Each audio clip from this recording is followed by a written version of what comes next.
Everyone, welcome back to our channel nursing talks only. आज हम बात करने वाले हैं बीएससी नर्सिंग के अंदर आप कैसे अच्छे आंसर्स लिखें जिससे आपके मार्क्स और अच्छे आए। क्योंकि कुछ बच्चे होते हैं जो ज़्यादा पढ़ लेते हैं बट फिर भी उनके जो मार्क्स हैं वो ज़्यादा अच्छे नहीं आ पाते। क्यों? क्योंकि उनको आंसर्स लिखने का तरीका ही नहीं पता है। तो आज मैं मेरे कॉलेज के कुछ टेस्ट पेपर आपके सामने रखना चाहती हूँ जिससे कि आपको पता चले कि जो सही आंसर्स है वो कैसे लिखें, आंसर्स का प्रेजेंटेशंस कैसे करें।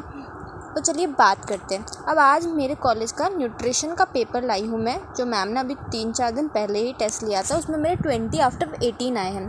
आप एक बात नोट कर लीजिए, कोई भी जो टीचर होगा वो आपको फुल में से फुल मार्क्स कभी नहीं देगा।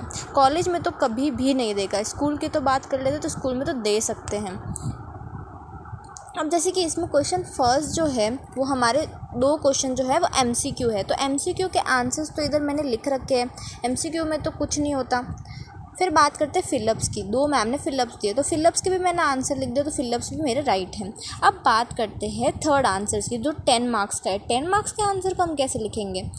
तो जैसे कि देखो, मैम ने क्या पूछा था, डिफ़ाइन हेल्थ।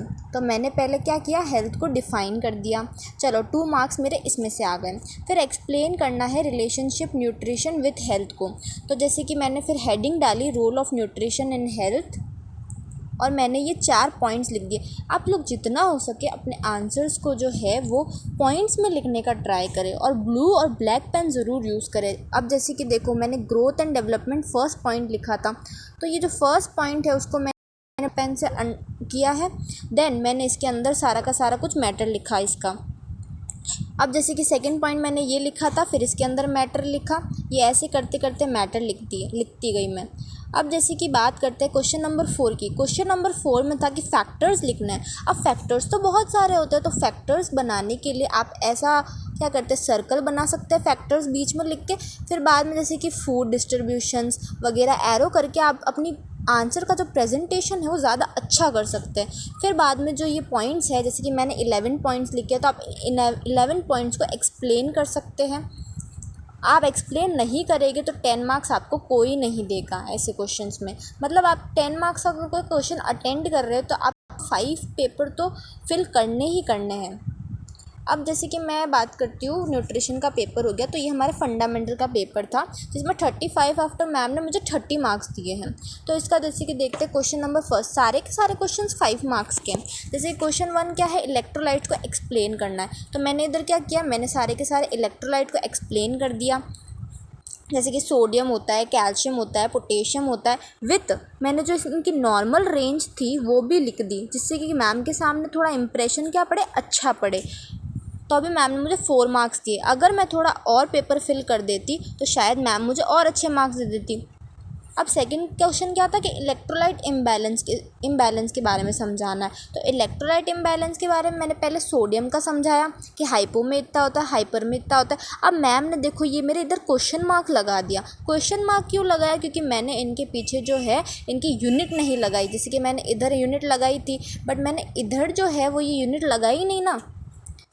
अब जैसे कि देखो, प्रेजेंटेशन मैंने क्या बोला था, प्रेजेंटेशन अच्छी होनी चाहिए। जैसे कि मैंने सोडियम का जो इलेक्ट्रोलाइट इम्बैलेंस है उसको हम नाइट्रेमिया बोलते हैं। नाइट्रेमिया में 2 टाइप होते हैं, एक तो हाइपो और एक हाइपर। तो हाइपर के सिम्टम मैं अगर अलग अलग लिखती तो अच्छा नहीं लगता, इसीलिए मैंने क्या किया, 2 एरो बना दिए जिससे कि जो प्रेजेंटेशन है वो और अच्छा लगने लग जाए। देन पोटेशियम में भी मैंने ये किया। देन था फ्लूइड वॉल्यूम डेफिशिएंट। अब मैंने प्रेजेंटेशन का फिर ध्यान दिया, इसके 2 टाइप्स थे तो मैंने दोनों की तरफ 2 टाइप्स बना दिए। अगर 3 टाइप्स है तो 3 टाइप्स में आप 1, 2 एंड 3 एरो बना दीजिए और अच्छा प्रेजेंटेशन लगेगा। फिर जैसे कि इसमें मेरे को मैम ने 3.5 मार्क्स दिए। अगर मैं थोड़ा और ज़्यादा लिख दी, जैसे कि मैं मैनेजमेंट को ज़्यादा अच्छे से एक्सप्लेन करती तो मुझे और अच्छे मार्क्स मिलते। अब जैसे कि complication of ivy therapy 7th question था, तो मैंने पहले अटेंड किया। इसमें शायद मेरे को फुल मार्क्स मिले होंगे, नहीं मुझे इसमें भी कम मिले। क्यों? क्योंकि मैंने मैनेजमेंट शायद ज़्यादा नहीं लिखा। मैम को शायद और कंटेंट की नीड थी कि और लिखती तो और अच्छे मार्क्स देती। और जैसे कि मैंने बोला था कि कोई भी जो मैम सर है वो आपको फुल मार्क्स कभी नहीं देगा कॉलेज के अंदर। अब ये मैंने लिख दिया। अब आते हैं एसिड बेस बैलेंस के क्वेश्चन में। अब ये जो क्वेश्चन है, पहले मैंने क्या किया, डेफिनेशन लिख दी। कोई भी क्वेश्चन है, आपको अगर डेफिनेशन नहीं भी पूछी हो तो भी अगर आप लिख देंगे तो आपका इंप्रेशन और अच्छा पड़ेगा। अब जैसे कि 3 मेन प्रोसेस थे, तो 3 मेन प्रोसेस को मैंने ऐसे पॉइंट्स करके समझाया है।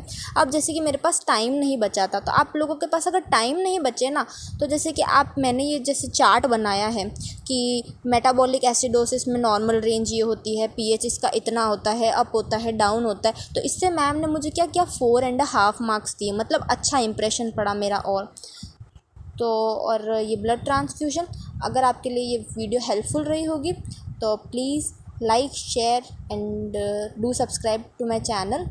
और ऐसी मोर इन्फॉर्मेटिव वीडियोस के लिए आप मुझे कमेंट सेक्शन में बता दीजिएगा। और